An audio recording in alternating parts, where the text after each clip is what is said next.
everyone, and thank you for joining us tonight for this exciting panel. My name is Ayanna Gabriel at Turner, and I am the board chair of Redesign at Atlanta. It is my honor to welcome all of you to the third and latest installment of a speaker series, A City Changing. The name of the series says it all. It's undeniable that our city is changing. While I think it's incredibly important to focus on how our city changes, do we work for our community or with our community? I wear multiple hats, including at the Community Foundation for Greater Atlanta and for board chair Redefine Ed. At the foundation, like many organizations, we have a set of values that we go by. I believe there are similarities in our foundation values for what we think about this work. Leading with courage. Are we going to be truthful about what we are doing for kids and making sure they have the best opportunity possible? Practicing humility. Understanding that the first people we should be serving are the family and parents, and we have to believe in children just like the parents believe in them, and every parent wants the best for their kids. And creative, innovative solutions, knowing that we cannot do what we've done in the past and expect that we're going to get better results. You've already taken the first step in gathering here tonight. I encourage you to take notes, share the things that inspired you, and please get out your phones, your devices, and go to social media, and we would love for you to use the hashtag #ACityChanging. Our panelists bring decades of experience and local and national viewpoints on potential pathways for our changing city. Together tonight, we're going to examine the changing landscape of Atlanta and the growing demand for innovative and transformational education opportunities for public schools in our whole region. I'm going to pass it over to our Executive Director, Ed Chang, who's going to tell you more about the conversation tonight.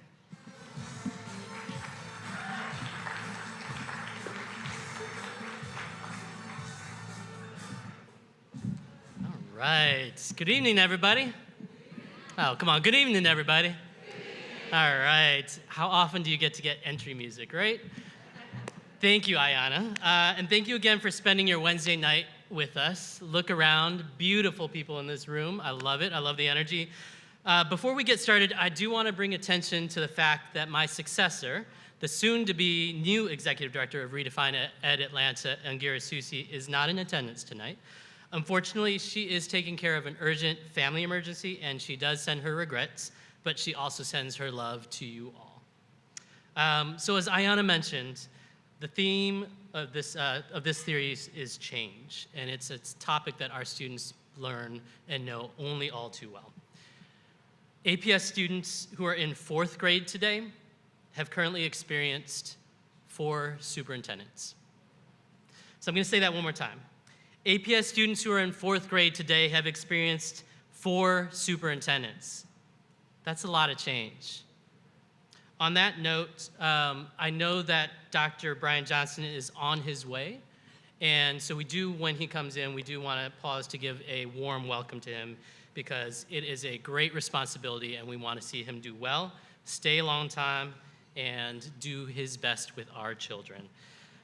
When there is this much change, adopting and successfully implementing any kind of policy, let alone the kind of innovative policies that we're going to talk about today, is really hard. And even in this environment, though, innovation schools or zones have proved themselves to be highly successful alternate pathways for traditional districts to provide increased flexibility and autonomy to a select group of leaders. Now, as part of the Board of Education's Goals and Guardrails policy, APS is committed to providing struggling schools with increased support and high-impact interventions if those schools have not demonstrated sufficient growth for students. This includes school redesign, partnerships, possibly with some of you all in the room today, and in-district innovation. So, why are we focusing on innovation tonight? I think we can all agree that we need to replicate what's working and build strategies for incremental gains in our district. But we also know that the gaps have always been really large in this city. It doesn't matter whether it's academic gaps, whether it's economic gaps, we tend to find ourselves on the bottom of every list. And in any industry that you look at, the changes that move us forward in society never happen in a linear fashion. In fact, it's through these jumps of innovation. So let's say if we look at transportation, right? 100 years ago, cars were just becoming popular and replacing the horse and buggy. Now we're looking at self-driving vehicles. They're not working that well yet, but we're looking at them. Home computers became available first in the 1980s, widely spread among families. The World Wide Web didn't become available to public until 1993. And now, just 30 years later, look at the global access that I have right here in my pocket. But if we look at education, we look relatively similar in terms of teaching and learning as we did 100 years ago. So it's time for some positive disruption. It's been a long time for that. The gaps present in Atlanta Public Schools are wide enough for this moment to call to us to explore what could actually be possible. The success of innovation schools or other concepts in other districts provide us with just one example that we can learn and grow from. So we've gathered here just to start a conversation. I believe that the people in this room and outside of this room in the city have the ability to create a future where Redesign Ed's vision of a city where every single student in every community can receive a great K-12 public education. So tonight, I encourage you to listen for the key lessons and challenges of implementing innovative models that will protect school-level autonomy and innovation and sustain positive outcomes for students. The future of APS depends on stakeholders like you in advocating for both incremental change as well as innovative thinking and believing what is possible when a city works together on behalf of its children, committing to this long-term strategy. So, before we bring the panelists on the stage, a couple housekeeping items. First, warm welcome to Dr. Brian Johnston. That's it, give it up.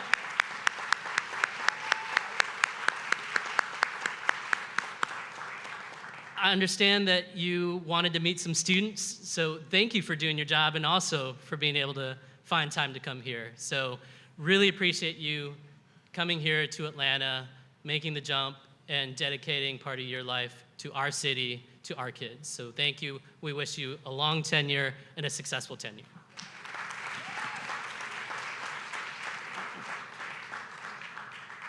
All right, housekeeping. If you could silent or place your phones on silent or vibrate, keep the table conversations to low volume so that way you can hear some of the wisdom that folks are going to drop today.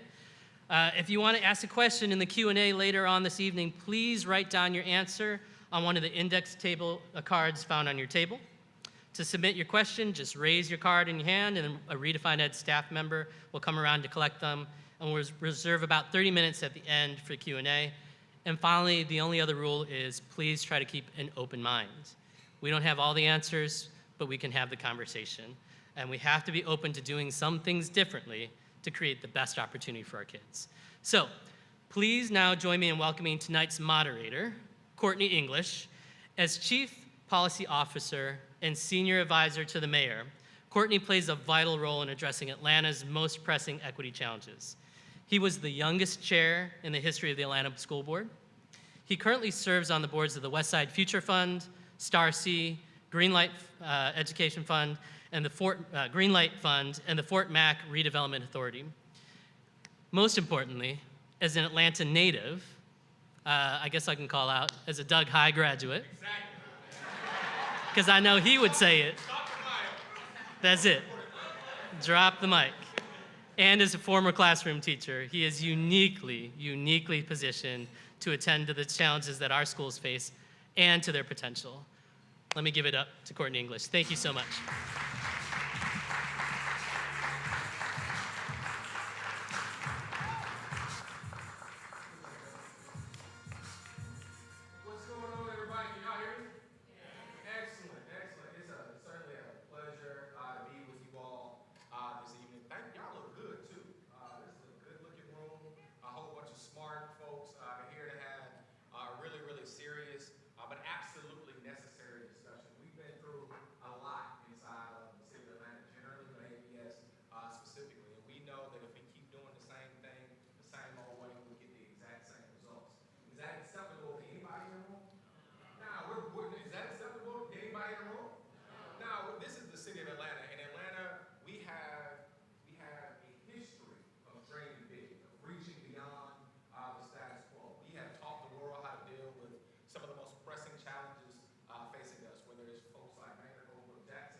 Carrie has advanced this work across multiple states and communities by partnering with state education agencies and school systems and supporting leaders in fellowships focused on designing and launching innovative and sustainable school models. Carrie.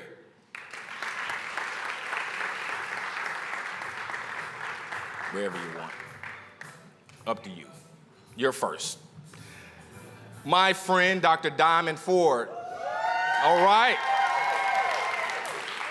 The Senior Director of Employee Experience at the Georgia Institute of Technology and the former principal, the founding principal at Hollis Innovation Academy, where she significantly boosted student outcomes through initiatives like expanding the school from PK to 5 to PK to 8, developing a STEM curriculum and piloting EL education, ELA curriculum, earning Cognia STEM certification for the school. Her career has earned her accolades such as the 2020 Silverberg Leadership Award, Stellar Principal of the Year by Atlanta Public Schools, and recognition from the Atlanta Business League. Dr. Diamond Ford. I'm sure she's gonna tell us where she went to high school at some point. Benjamin Elijah Mays, she says. That's not, for folks who are not from Atlanta, I know we got some panelists, that's the wrong high school. I love it, it's a thing, just let me be great. Dr. Michelle Britton-Watts is the president and CEO of Edison School of the Arts and Innovation Network School through the Indianapolis Public Schools. There, she provides an environment that promotes high academic and creative achievement through the implementation of visual and performing arts, course programming, encouraging students to engage in a creative process to connect an art to form a specific subject matter. With over 30 years of experience in school administration and teaching, Michelle is known for her strong advocacy for students, relationship building, and efforts to transform schools to improve outcomes and equity. Dr. Michelle Britton-Watts.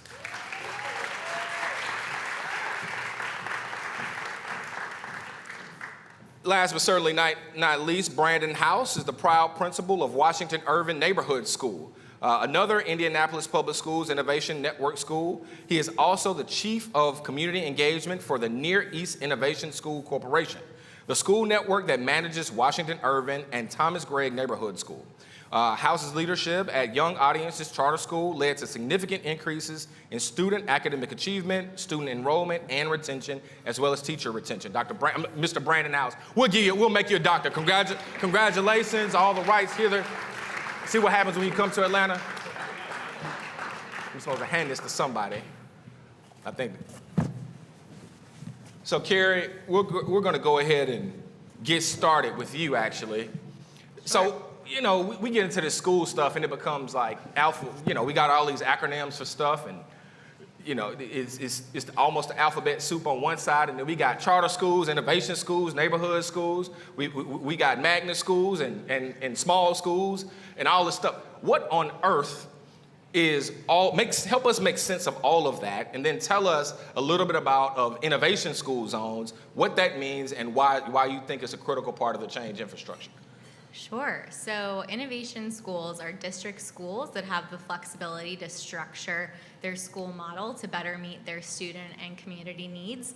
This means that they have the ability, unlike traditional district schools, to make really important decisions about really key elements of their school model, like the school budget, not just their title funds, right? Meaningful control over a school budget, staffing, who they hire, how their professional development goes, and curriculum, school schedule, school calendar. So making real decisions and bringing that decision making closest to students. The really key difference here in how innovation schools differ from district schools is that decision-making power. And it's not just a handshake agreement, right, with a superintendent, with the principal of, you can do this differently because, you're different. It's a contractual agreement. So really outlining what decision-making the school is allowed to do and do differently and how the process would work. So if you say you have control over budget, what does that mean? Like, what is the actual process of determining the budget? How do you negotiate any discrepancies? So it sounds wonky, but that is, it's so critical to have that in writing. We've all seen what happens when boards turn over, when there's superintendent changes, and unfortunately, that oftentimes impacts students and teachers and leaders, and the whiplash that can occur. So if you're going to do something different, it's so important that you have it in writing with this contractual agreement. And I'll also say innovation schools are different than charter schools. I like to think of it kind of as the best version of both a charter school and a district school. So you remain part of the district, you have that identity, you get to benefit from things like sports, things like food service, transportation. But at the same time, like a charter school, you can often bring a new school model that the district couldn't stand up itself. And you can also move flexibly to better meet the community needs. And then I think last I'll add maybe some examples of what this looks like in some places. So just highlighting a few. In Denver, there was a group of principals who were yearning for more autonomy and to make meaningful changes over things like PD, curriculum, staffing. And they formed an innovation zone. So a zone is what you would call when multiple schools come together to have that innovation status. And for example, now instead of going to the district PD for principals and reporting to their principal supervisor, in this innovation structure, the principals use those funds instead to hire third-party coaches that meet their own needs for professional growth. In Fort Worth, Texas, there is an innovation zone that is a partnership between the local school district and a local university, and that was formed to be able to sustain and build upon really strong progress from a turnaround model that required more resources in different staffing and school structure. And one unique thing they were able to do with that is to be able to create their own teacher residency program with the education school at that local university. The school was saying, we're getting these new teachers, they're not really understanding how we want to operate in the school, and so they could train them themselves now. And the last example I'll highlight is a group of schools in an innovation zone in Massachusetts.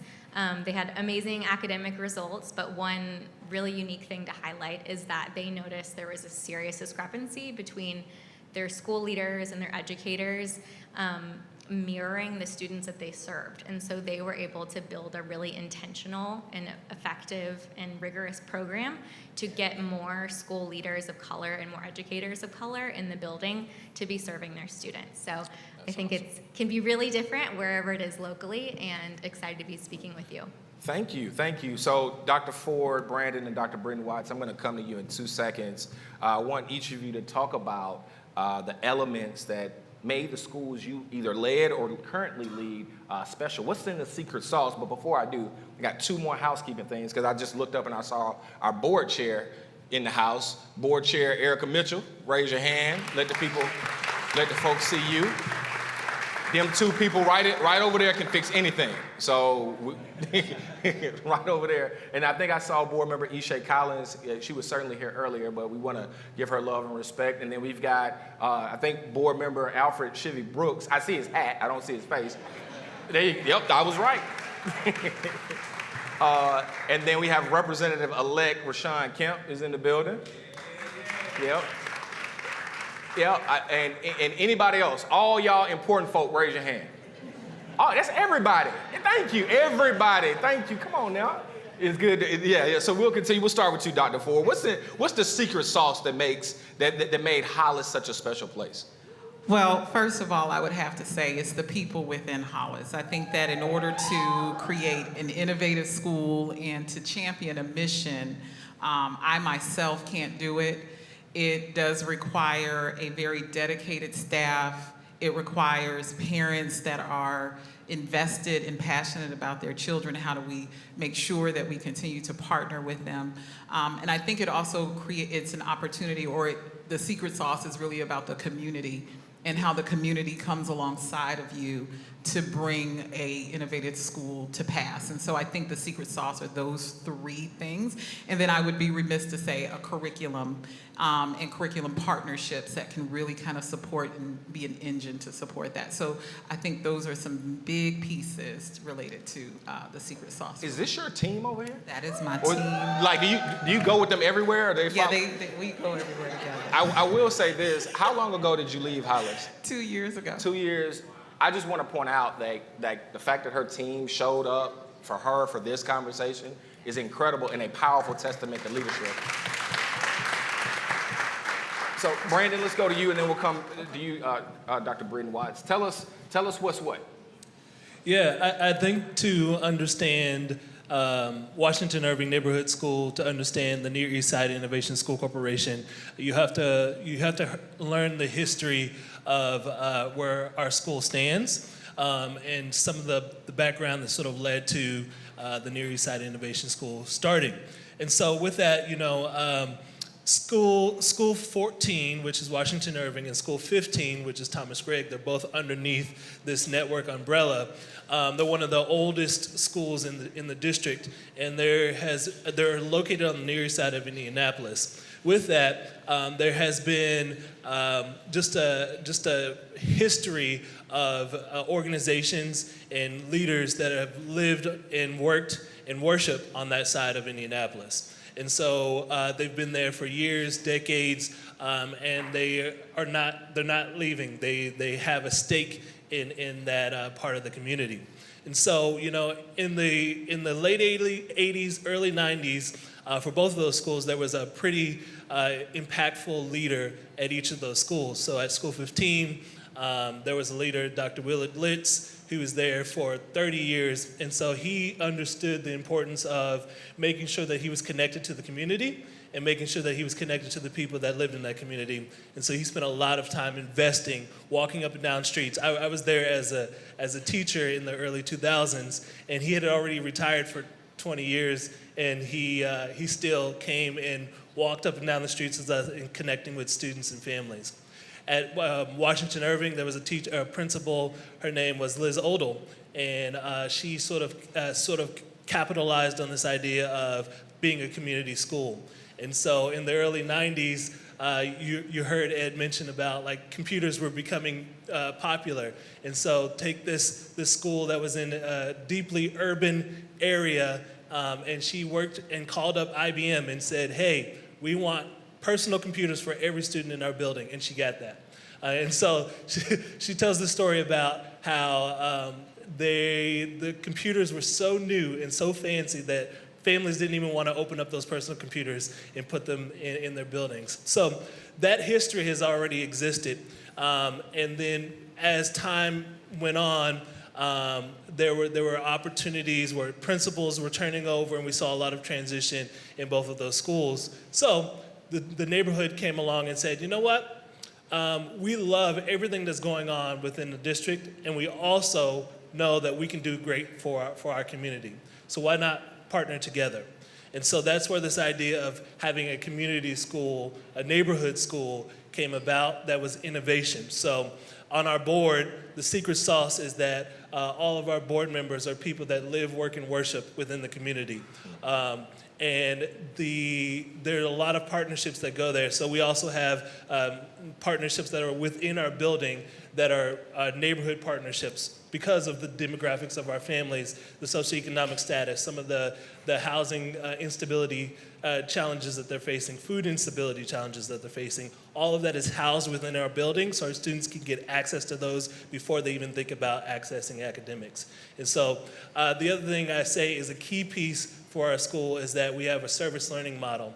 And that's very important for us because so many of our students that live in our community are constantly being served, and they never get the opportunity to see themselves to serve, to see themselves as leaders. And so we built in that service learning model so we can serve our community alongside our community serving our students. And so that's the secret sauce for us. Got it. Thank you. Dr. Britton. Hello. So I think the secret sauce for Edison School of the Arts is tapping into some of the natural talent that most of our students come with. We are an arts integration model. We offer dance, theater, visual and performing arts, and so we tap into that natural talent that a lot of our students have. And we support that with the academics. So the arts integration piece is embedded into their daily instruction. And so I think for Edison, we have a unique community. We are considered a school that's in the Valley. The Valley of Indianapolis was a segregated city, a segregated part of the city some years ago. And so to create a very inclusive and diverse population and school environment that has been captured and supported by that community has been very powerful for the development of Edison School of the Arts. And so we lean deeply into our community partners and our community that surrounds the school to encourage them to become more involved in the arts aspect of education. And so for me, I think that would be our secret sauce. Love it. I love it. Now, I'm going to throw this out to the group, and I'm supposed to ask you all about what roles did the local business and philanthropic community play. So yes, let's talk about that, because that's an important factor in getting these schools started. But really, I want to ask you about race and class, and if you could just unpack like what role race or class played, if any, in creating, founding, and ultimately sustaining your schools. While you talk about help from the business and philanthropic community, that'd be great. So whoever wants to go first, I'll open that up, or y'all want to digest it a little bit and do some comic relief? No, go ahead. So I'll start with the context of Hollis. Yes. And where Hollis and Michael R. Hollis was born out of. Yes. And so in 2015, the Georgia General Assembly passed a legislation that was going to be on the 2016 ballot. I think you remember that, Opportunity School District, where the lowest 25% of schools would be adopted into this Opportunity School District. And the superintendent would be appointed, and those schools would be basically in this zone, and that superintendent would report directly to the governor. And so in this time, there were about 146 schools on the list. 22 were in Atlanta Public Schools. And Atlanta had to make some huge decisions about how we were going to have a turnaround strategy that really put students in the forefront in thinking about how do we change the trajectory of our students. Now, we know for Opportunity School District, a lot of those schools were schools that had Black and brown children in them. And maybe having decisions made about the school so far away from the school was something that did not really resonate. And so when it was on the ballot in 2016, it did not pass. But in the meantime, the district had a turnaround strategy, which included Bethune Elementary School, which is not far from here. It was one of the top 5 lowest performing schools on that list. And being top of anything, but also at the top lowest, is not a good look, right? So the goal was, how are we going to address these gaps? Because it's not that our children are not intelligent. It's not that they're not capable. It is because opportunities may not be justly or evenly, or opportunities are not available. And so with this innovation, Hollis Innovation Academy, with the word innovation in it, really put upon my staff and myself to think about, how do we think outside of the box? How are we going to make changes for our kids that are meaningful?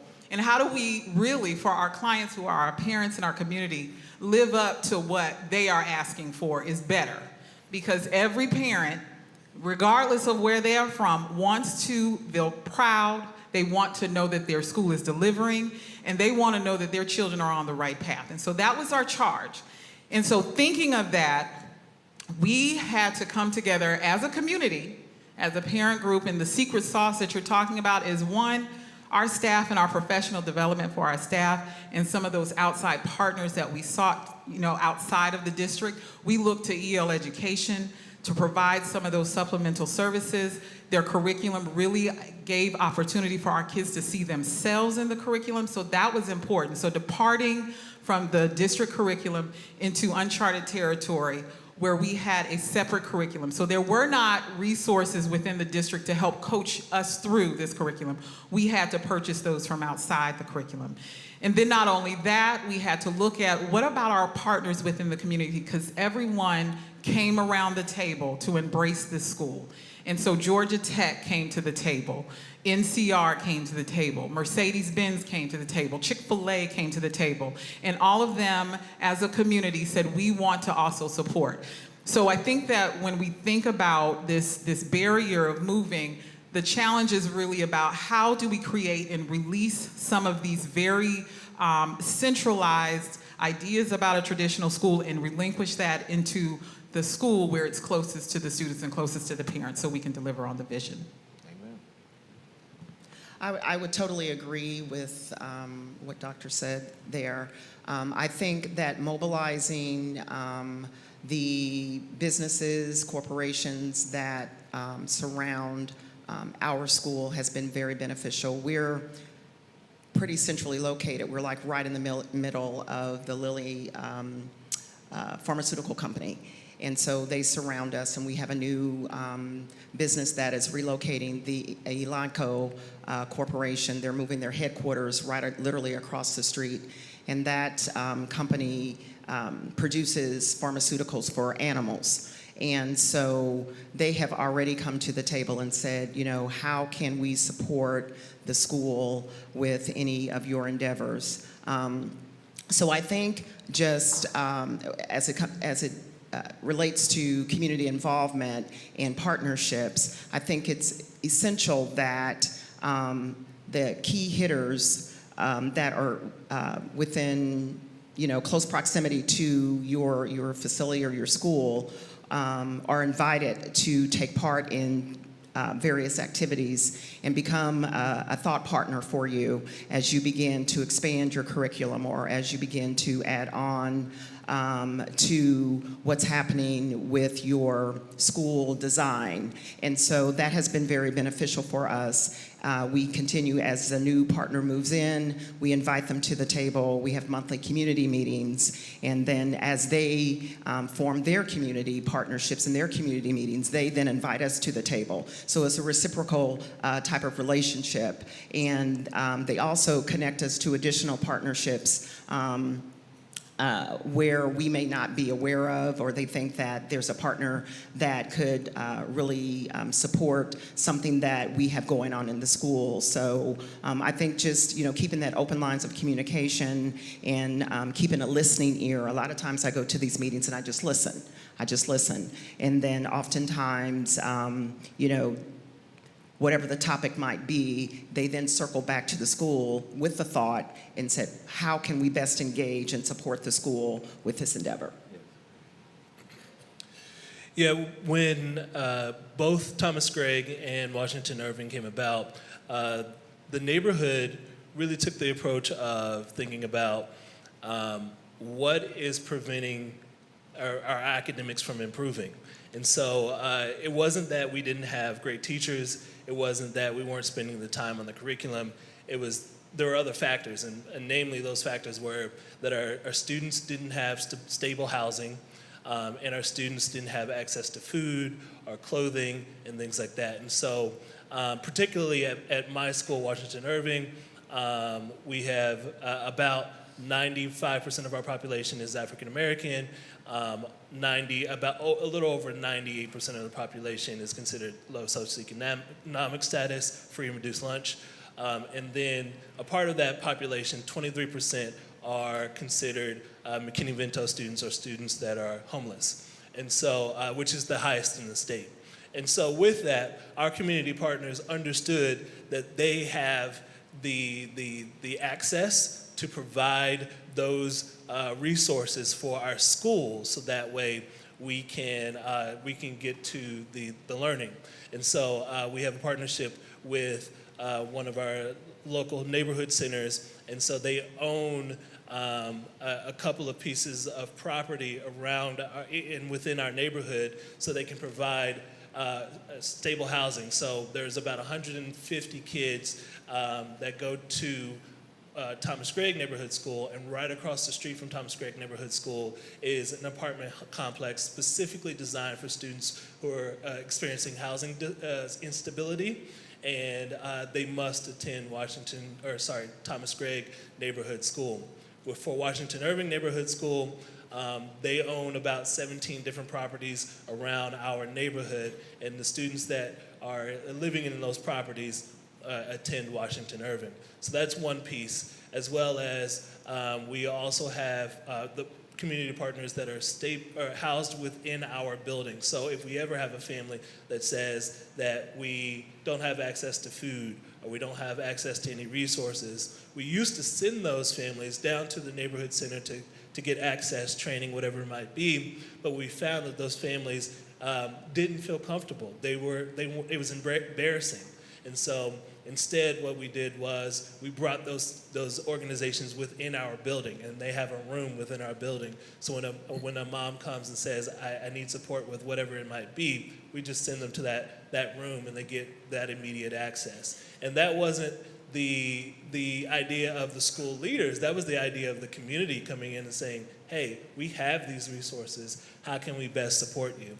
And so that's really been sort of the catalyst in how the community works and operates, and they're constantly communicating with myself and other leaders within those two buildings on new resources that they're finding out that are specifically within the neighborhood that are easy to travel to and access for our families. And then they trust and empower us with the responsibility of educating those children. Got it. So we're hearing a lot, the common theme of we want to listen to the community, want to be in and present in community, and we want to definitely be led by community.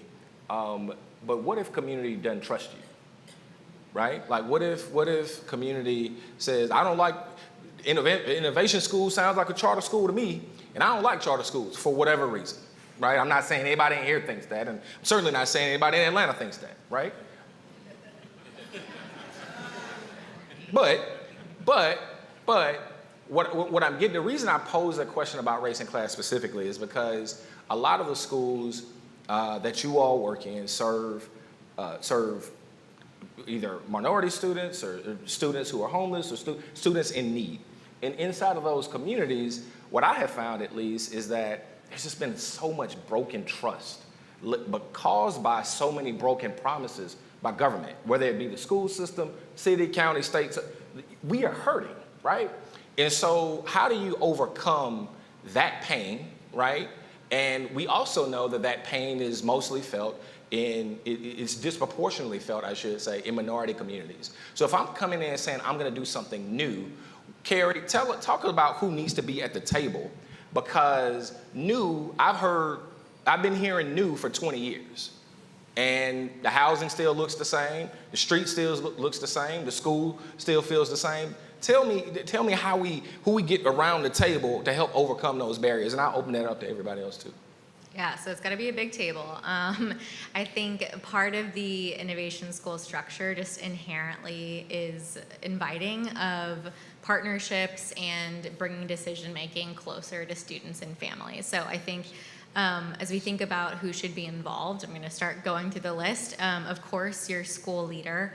That needs to be someone who is excited about this and is visionary and wants to do things differently to get results. Your school faculty and staff, they really will have opportunities to participate in this school in ways that they haven't had before. So you could create new structures, like teacher leadership teams who decide on actual working conditions in the school. That's something another zone does.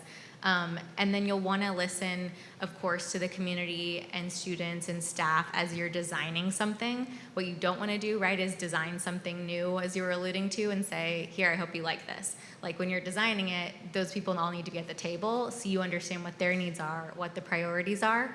And then as we go through, the district will need to be a partner, a close partner, as you move through this, both in the designing and in the implementation stage. working with more flexibility, but you're working as a part of the district. So that needs to be a close partner. And I would say other people in the community, like community leaders, even politicians, they have a great role to play too, whether it's in helping listen and represent a community to be their voice in those meetings, or to champion this work to move it forward. So I would say both in setting the vision and in actual decision making are the key places where we're going to bring in more people that maybe wouldn't necessarily be involved in a traditional district school operation. And I would also say having a school board or your board for your school, because we have our own school board within the district. Say that again? We have our own school board for our innovation schools, as well as the school district has their board. So having a board that understands your vision and your mission, and they're going to be strong advocates for the needs of the school and for the students. They understand the data behind the model. They understand where those gaps are, and they're able to go out and articulate the issues or concerns or growth or progress. They need to be strong advocates for your school. And so all of those pieces that Carrie mentioned, I think, are important, but your board structure is really important as well, because they're the ones who support the decision-making that you as the leader have, and they support the autonomy that the overarching district has provided to you. And so they're the voice behind the school leader. Now, in Indianapolis, is your board appointed, elected? You're a big school board. Is it appointed, elected? How do those folks get there? The big school board, they're elected. Okay, got it. Yeah, I think the important thing, it sounds a little bit fundamental, but I think one of the most important things is that communication is key and consistency is key. And so those have been two big important parts of our success, is that at any point, if anybody wants to come walk through any of our buildings, we are more than happy, more than willing to let you come and see all of the great things that we're doing in our buildings, because that communication, that transparency shows that, number one, there's nothing to hide. Flaws and all, we're willing to accept those. And once again, it gives an opportunity for the community to say, you know what, I see there's a gap here. I know of somebody, or I have some resources that I can provide with your school. So communication is one of the things that we send it out as frequently and as often as possible. And we tell anybody, if you come see the kids, then you'll understand that we mean what we say. The second thing is consistency. And so all of the leaders on our team have worked within the Near East Side Innovation School Corp, or on the Near East Side in one of those two schools for a significant amount of time. And so there's a connection to that side of the city that is important. And so you build those personal relationships not only with the families and the community partners, you also build this understanding to any external perspectives that we're here to stay despite whatever challenges may come. We're here for that type of business. And so I think that's sort of how you build that trust, is you say what you mean and you do what you say. And if you continue to provide that consistency, then over time, people will understand that, yeah, there are going to be ebbs and flows in the outputs of your student outcomes, but overall, it's better in the long run. All right.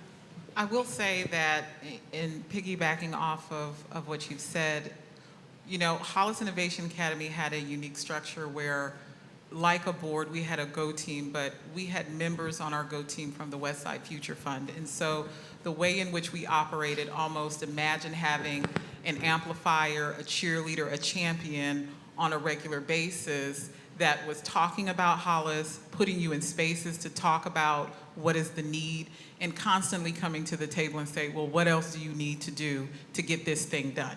And so the openness of that group and the way in which it was structured allowed us to have partnerships. And the partnerships were deep. So we had embedded partnerships, episodic partnerships, engaged partners. And for one example, is we know that vision comes, and there's only so much I can do to get a child to the next level. They really have to see themselves. And so the goal is to give them as many opportunities to see themselves at school. And so I want to be able to say that this program, they saw themselves in it. So for example, the Atlanta Ballet. I and myself probably could not get an Atlanta Ballet teacher funded and in the school offering classes to our students.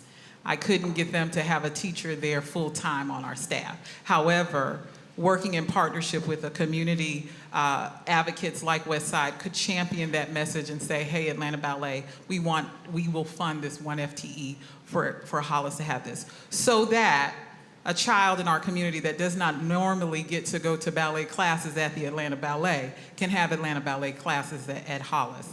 And so the goal around Innovation School is you don't want to go to a buffet and someone fix your plate for you. You want to be able to go and pick out what you think is important or what you want to eat, even if it's the bad stuff. You want to be able to get it.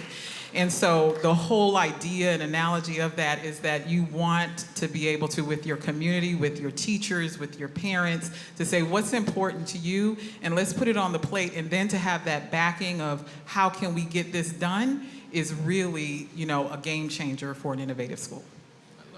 So let's dig in a little bit deeper into the story of Hollis.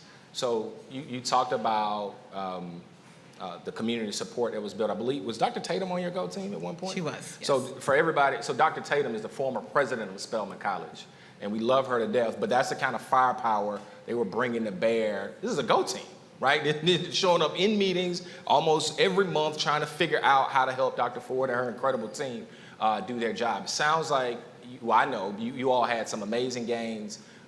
Initially, it was on an upward trajectory. It was becoming, it was being lauded. It was almost a model for what was possible in some of our most distressed neighborhoods. And then something happened.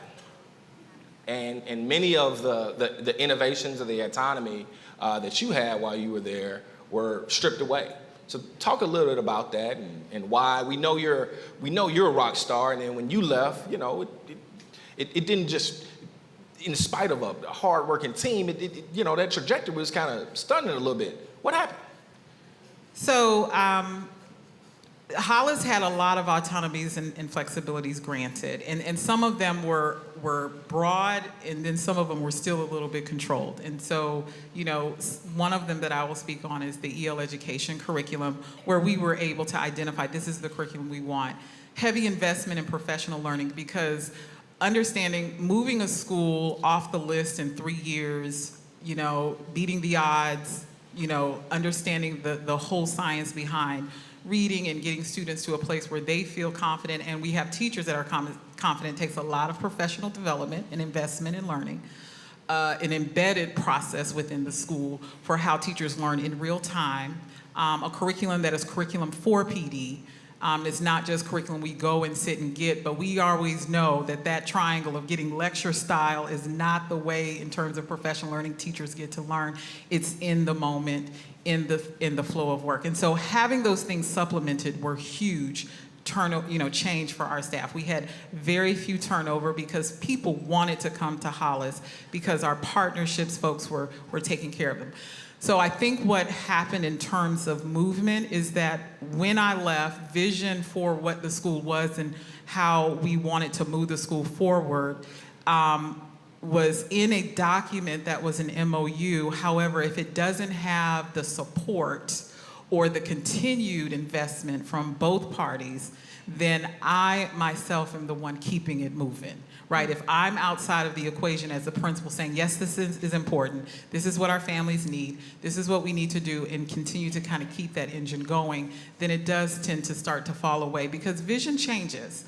And for good or for bad, people come in for different reasons and see something different. But when you have something that's working, it's really important to kind of solidify that, especially over time, and you see year-over-year gains. And so what changed was curriculum changed, staffing model changed, positions that we had locked into our budget had changed. We had, there were 2 or 3 positions that I wrote into position, and I see some of them in the audience, the partnerships, because there needs to be an FTE, a person who is working to build those relationships. There needs to be a person in place to talk about social emotional learning and continue to keep their eyes on the student. And think about whole child is not just do they have food and clothing and opportunities, but also how are they doing mentally and emotionally. And then also we had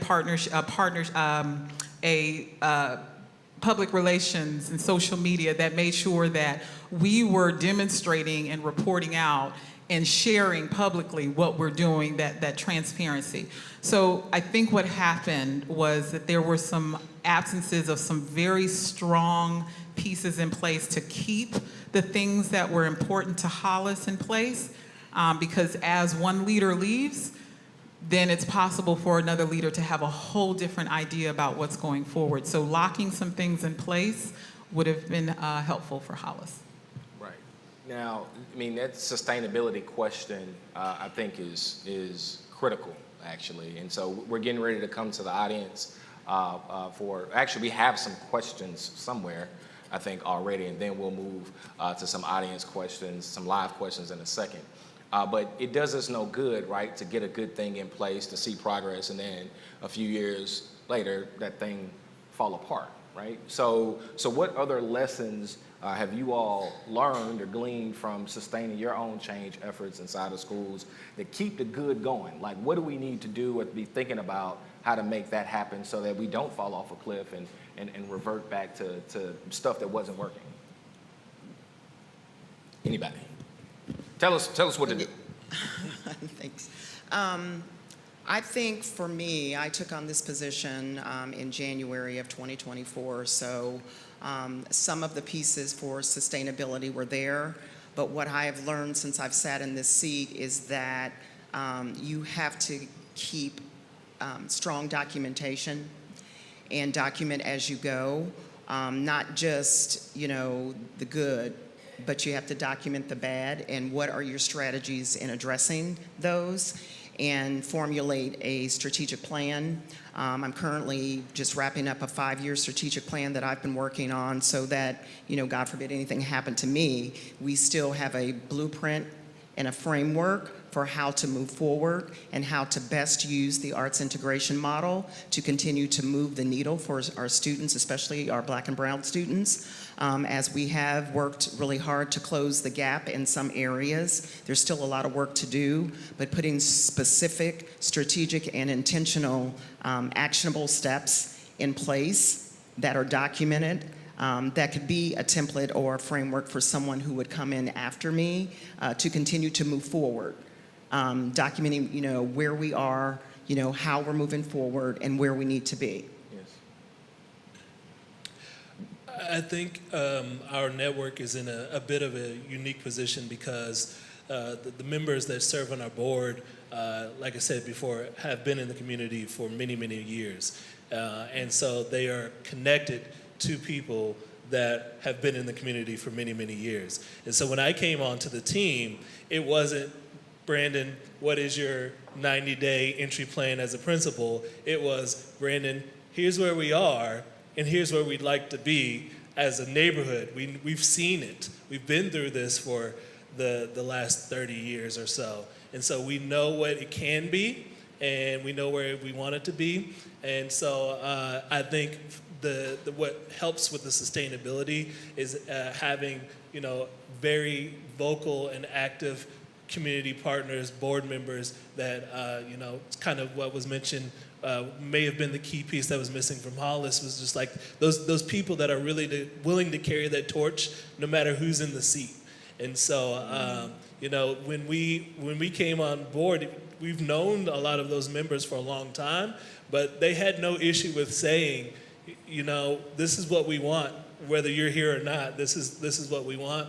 And so that was really important to us. So it's something that we agreed with, and it's always worked for us. Tell us a little bit about, so your school structure, board, we talked about Dr. Britton Watts. How is board structure, how does that work, and what's that relationship like?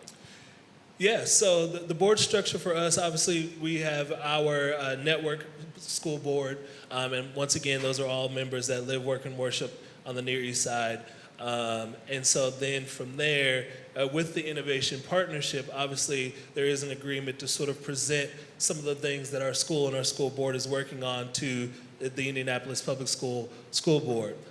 It is sort of a partnership in tandem. There is an agreement that is in place, a contractual agreement that's set in place. And then there's a lot of times, especially for our board, where our board will be the advocates to the IPS school board and have those conversations for us and with us at the table. And so it really is and has turned into a strong partnership. And once again, going back to the question about trust, because those partners have existed in the community for so long, the school board recognizes that there's some stake in the community. And so they trust those leaders to say, this is what I've seen, this is what I know, and they can bring the data, they can bring the facts, they can bring the resources and say, this is why it works for us. And so, yeah. Carrie. I just have one, as we talk about sustainability, just if I can't underscore enough, the governance, that strong contractual piece is key. I could tell you 10, 20 stories of different school districts who have tried to do this and then didn't get all the way to the governance piece, and the next year it was gone. There was that whiplash for the kids and staff, so I think I can't underscore that enough. So let's unpack the contract piece a little bit, right? So whether it's a formal contract, whether it's an innovation piece like a Hollis, or whether it's your full-blown setup where y'all get to kind of play around however you like.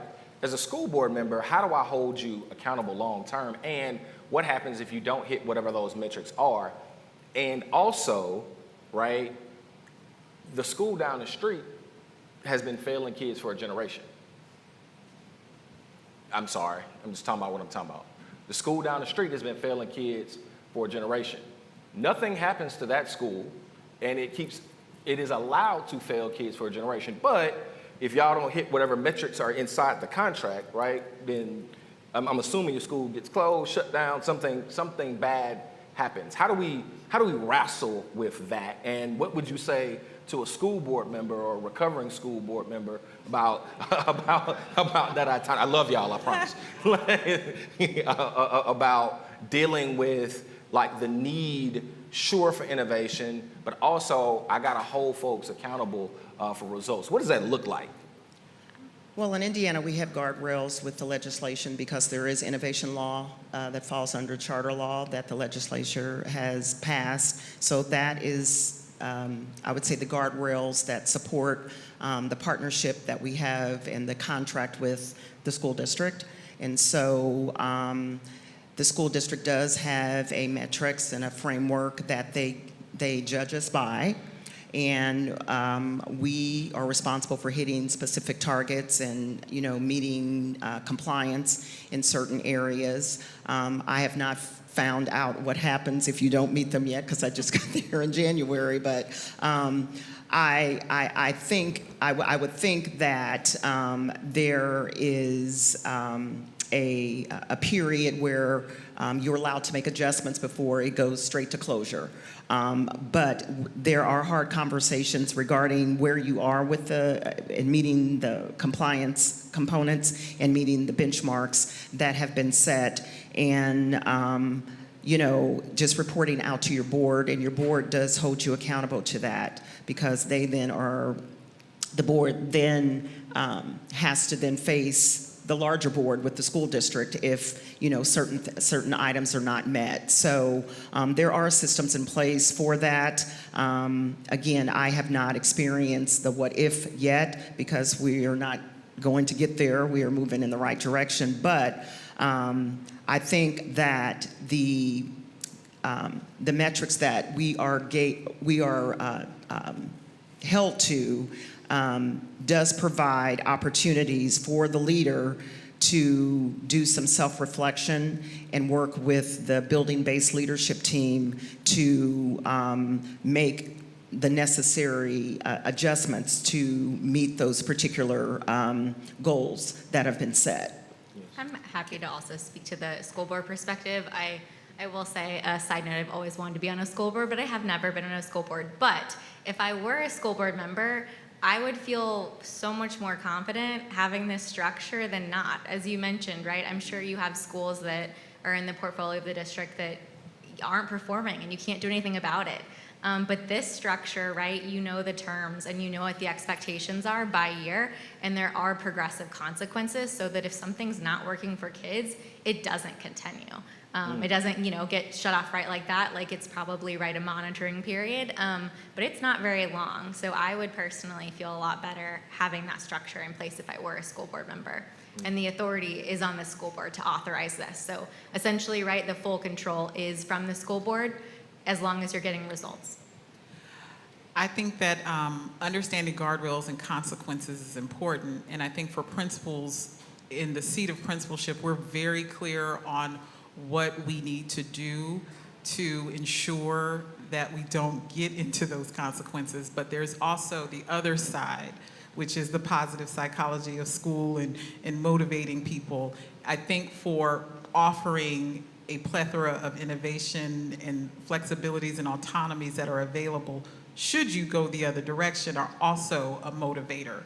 So I think for the right types of principals, it's not so much the stick of if you don't do it, this is what's going to happen to you. For a principal that's looking further forward, it's like, this is how far you can go if you keep running this race. And so for some principals, it's like, I need to get there. I'm not so much worried about that because we going to handle that. We going to make sure that we're going to make sure we move the needle. We're tracking progress. We understand achievement. We understand where our students are. We're tracking data.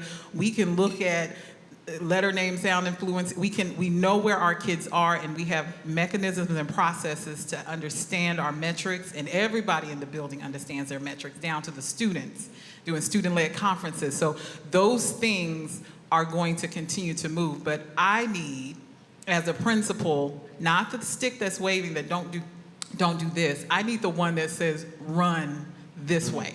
That's what I think is motivating for moving forward. I think the other component to that, especially in Indianapolis, I think is unique, is the innovation contract is a partnership.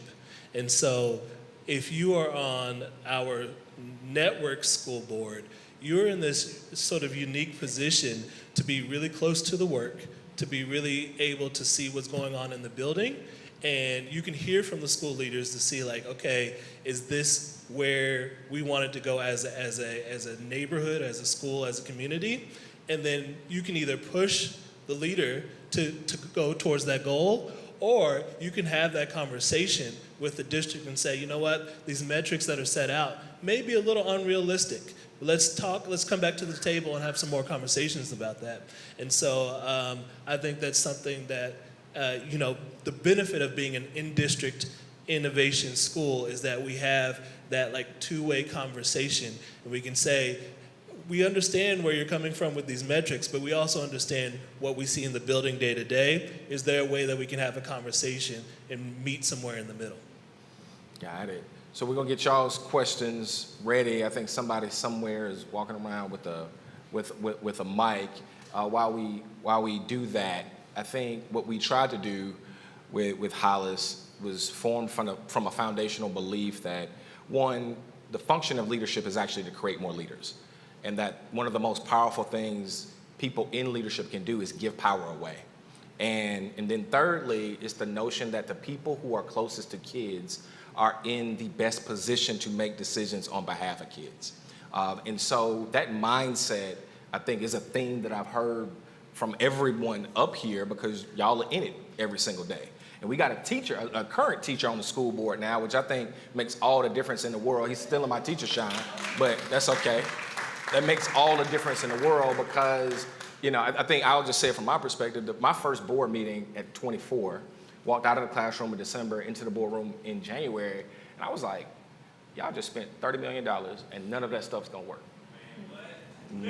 Right, none of it, right? And like, we not gonna do half of it. That's gonna sit in the closet for 2 weeks and it's gonna be shuffled out. And that's why we gotta get it out of downtown and central office and get it into the hands of the folks who deal with kids every single day.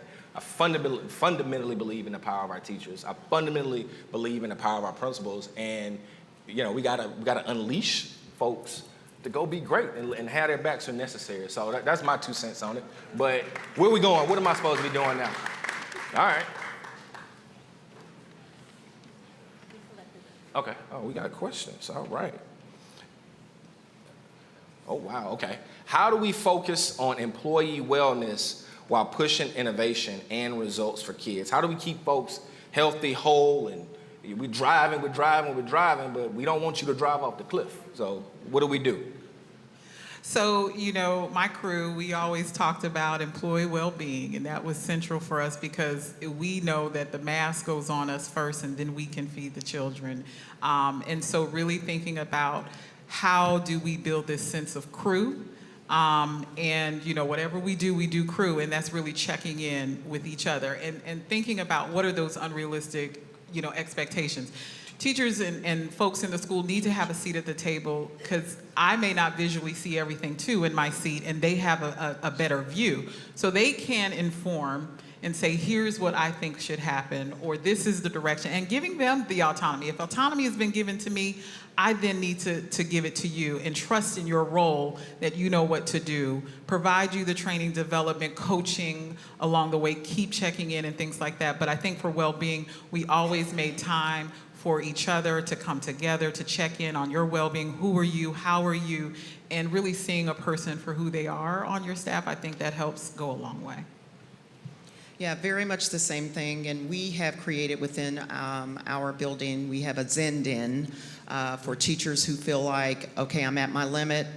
I need to just step away. We have someone that can go in and cover their class for 15 minutes, depending on what the situation is. And they can go to the Zen Den where we have, aromatherapy, we have a massage chair, we have things like that to support their well-being, because we do understand that some of the situations and challenges that the students come with, we do internalize those. I mean, I don't think we would be human or do this job if we did not.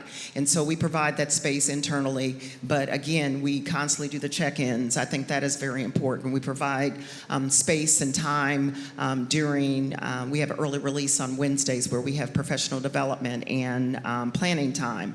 We check in with our teachers there to see if there are any struggles or anything that we can help with. And then we have a strong coaching team that we have expanded at Edison to really support teachers who might be struggling with content and use that as a form of coaching, not evaluative at all, but how can we help you improve your craft? And that has been very well received. And so I think all of those things are important as well. What kind of, as you answer, and we'll circle back around, just tell us a little bit about, answer that question, then also tell us about just the gains you've been able to achieve and like what did all this innovation lead to, right? We're talking about student results. So talk to us about like when we do all these innovation schools, what we get out of it. Yeah, I guess to the first question, we spend we allotted a significant amount of our budget to just teacher wellness, and so that goes in a lot of different ways. Just opportunities to step outside of the classroom, outside of the school, and just enjoy community together is really important. And then the other thing is just teacher gifts. We almost every week we're giving away some sort of gift to somebody just to say thank you, and so we allot a lot of our funds for things like that. We also have an advisory council that we meet with once a month, and those are teachers and other staff members that are in our school that can come and sit with me and my team and just say, this is what we need, this is how we want to help improve and support. I guess some of the gains that we've seen in terms of innovation at Thomas Gregg, once they became an innovation school, within 3 years, they moved from an F-rated school to an A-rated school.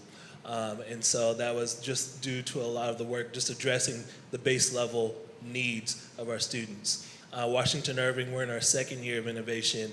And then this year we've seen some significant gains. There's a test called iRead 3, sort of like, it's sort of the baseline to see if our students can read fluently by third grade. And so we've seen some significant gains just in 1 year from the foundational year there. So, I think that innovation helps us get to the work quicker, identify based off of some trends and data that we've seen from other schools, and just automatically get to it, rather than sitting in those board meetings and hoping that somebody approves something that will affect my building. Note on gains. Speaking of iRead, we have seen some gains with that. We were able to, there was a pilot program where you could give that assessment to second grade students, and then you get to bank those scores for third grade. And so we were able to do something really creative this year to support and boost that iRead pass percentage a little bit higher. We traditionally had not offered summer school for our students, but we were able to offer summer school this summer for I think it was like 19 days of June, and we were able to give a second round of testing to those students who had not passed the first time, and we gave very specific, targeted instruction to those students over those 19 days, and we were able to increase our percentage to 60% pass rate for the year for third grade. So that's a number that we had not seen traditionally at that school at Edison. And we also, when we're looking at the iLearn data, which is our state assessment for grades 3 through 8, we have noticed that we were able to close the achievement gap between our Black and brown students and our high-performing, generally Caucasian students by 8%. With the data that we saw this year, so that's moving in the right direction. So I think that we've got a lot more work to do, but those are small wins that we'll take, and we'll continue to build off of those. Got it. So we're getting ready to close. Dr. Ford, we're coming to you anyway, because the next question is, or I guess, and then we'll do a rapid round thing, is is the biggest hurdle to seeing schools? What is the biggest hurdle to improving schools in the city of Atlanta, and what can folks in this room do to help? I have some thoughts on that one. And then we'll give everyone else kind of a just quick hit, final word, lessons that you want to impart or share with the Atlanta community. Sure. So first I'll talk about the connection of wellness and then student achievement, and then I think what we can do as a collective. And so, Hollis opened up in 2016 and was one of the lowest performing schools in the state, with like a 39.7, I think, CCRPI, which is the College and Career Readiness Index. And so within 1 year, we moved 18.9 points. And a lot of that in 1 year. And so a lot of that is really about investing in the professional learning of our teachers, making sure that they understand that you need time to step away, and there are supports that need to be had, because they do internalize so much that our students are going through. And so what I would often say is that it's not that our students are having challenges learning how to read, is that we have barriers in the way that as a community that we need to remove for them. Amen. And so, thinking about the clinic and having a clinic on the first floor of the school, so that if there is a childhood illness that is usually very easy to solve, our children and our parents sometimes have a barrier. So how do I solve for that? Not necessarily teaching them how to read, because they will learn how to read. That is not the issue. The issue is what is stopping them from being whole in the classroom, and so solving for that. And so in order to solve for those problems, like putting a health center in the first level of the school, getting Atlanta volunteer lawyers to support with unfair evictions and rental issues, to understand that there is a food insecurity and we need food here on campus so parents can have an access to it, and not just get the food, but also think about what other services. I can't cook, but in addition, how to cook the food, right? So, what do we do to kind of make a wholesome meal? And then not only that, if the barrier is for me to better myself so that I can move my family and create a better trajectory, then what does renter assistance look like? Where do I have the ability to go get a GED? Those things can be in your community school. And so I think what needs to happen, and so how we see the trajectory move and the connection between all of these dots, is that you have students that can learn, will learn if they have the right environment. Community problems are problems that the school can't solve itself. We need to collaborate with others. And then also the people that are closest to the work need to be cared for, and they need to be considered and appreciated for all that they do. Amen. My bad. I'm sorry. One note on that, though, just for context in Atlanta, and I know we're getting ready to close, I think poverty, we haven't talked about it here, but has a profound effect on kids' ability to learn. It makes it exponentially harder. To make it real for you in the APS context, APS on average has about a 30% mobility rate. The kids are moving in and out of school. So here's what that means practically. It almost, if 30% of your kids are gonna be different, right, at the end of the year than they were at the beginning of the year, the quality of the teacher is almost irrelevant. The quality of the principal it doesn't matter because they're not in the building. It doesn't matter what programming you put inside the building because the kid is going to be in a different building by the end of the year, right? And so in the lowest performing school in APS, that school has a 60% mobility rate. That's mobility rate is the number of time a kid's gonna move. Think about it, 60% of the children are going to be different at the end of the year than they were at the beginning. That's an affordable housing challenge. That's a workforce development challenge. That's a transportation issue. That's a healthcare issue. That's how you move inside and outside of your neighborhoods. And so, like, thank you for saying, I'm over here like, you know, I'm just jumping up and down because I do think we need to have that conversation in part 4 or 5 or something, because unless we do that, like, we are only scratching at the surface. Like, we need y'all to be focused on teaching and learning, right? Not worried about where the kids gonna eat when they go home or where they're gonna sleep at home. And when we unleash y'all, right, good things happen. I think that's kind of the thing we're hearing. So lessons learned from everybody, and then I'll be quiet and we can get out of here or drink more, whatever. Carrie, anybody? I'll just say, if you are in the work of innovation, one message that I've sort of carried for my entire career is that we're all on the same team. We just have to find the common goal. And so just continue to push that message wherever you go, is that it's important to know that we are here to serve kids. That's our main goal. If you are about education, we want our kids to succeed. We want them to have opportunities. My children are a part of that community, my own personal children. And so to know that we are on the same team is deeply, deeply impactful and important.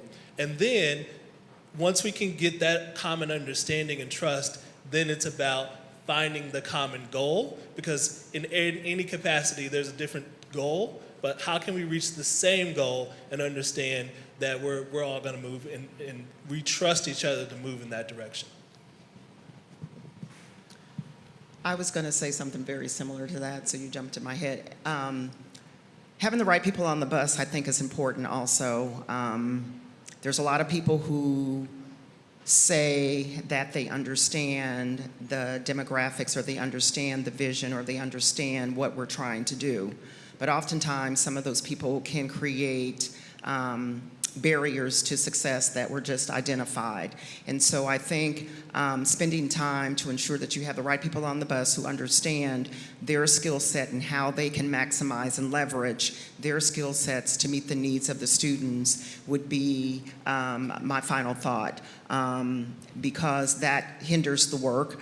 And yes, you're not always going to have everyone thinking, you know, on one accord all the time, but how can we leverage the needs of the students and moving them forward in such a way that those naysayers are superseded by the good work that we do every day. So that would be my final thought. My final thought is I love APS. I was born, bred. You know, Mays High is still the best high school, and so fed through APS. My father was a principal in APS for a number of years, and one of the things that I would say that lessons learned in this seat is that you have to have passion and commitment and heart for this work. And you need to find and link up with those people, because regardless if our views are different, we're all wanting the same thing. We want our kids to do well. We want to see them, you know, progress and move forward and be the best that they can be. And so I think thinking about that, you know, coming to that common place, and the lesson learned is that regardless if our vision is, you know, our thoughts are different, we always need to come to common ground and say, we're here for the same thing. And so I think that's the lesson learned, is always approach the table that we're coming for the same thing, and we're gonna work it out. It's gonna be hard, we're gonna disagree, But at the end of the day, we're going to get our students across the stage, and they'll have choices, whether or not they want to go to college, whether or not they're going to military, whether or not they want a job. It does not matter. Our goal is to get them to that point. I'll let that be the last word. I can't top that. She's got a hometown advantage. No, but thank you all so much. I don't know if I'm closing out. I don't want to do nothing wrong. Ed Chang, everybody. Yeah.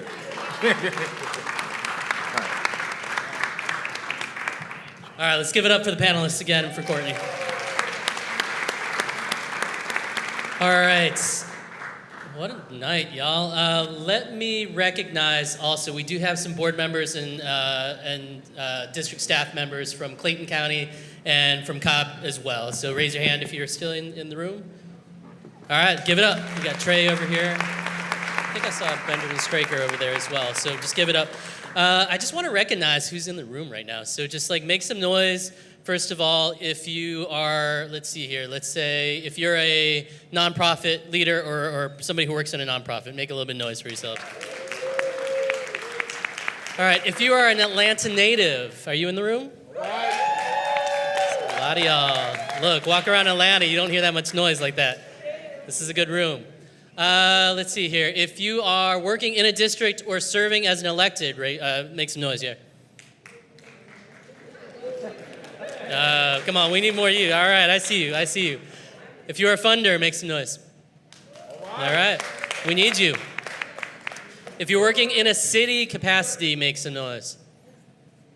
Courtney, I think you're in the city. All right. We got a room here, y'all. And the thing that inspires me about rooms like this, one, it's great to see a sea of black, white, brown, Asian, I guess, here as well. On a Wednesday night at 8:24, instead of celebrating the middle of the week, trying to get to the end of the week, going to a restaurant, celebrating with friends and family, you're here talking about education. That's a powerful thing. And it takes all of this room and more to make a difference. It's going to take electeds. It's going to take district workers. It's going to take nonprofit folks. It's going to take funders. It's going to take the city to make this happen. And so, to me, the things that inspire me is that I'm hearing a lot of natural tensions in education, right? Well-being and doing urgent work, innovation and scaling change, right? All these things are natural tensions in the work. And I think part of this conversation is to find an and instead of an or. All these things can happen at the same time, right?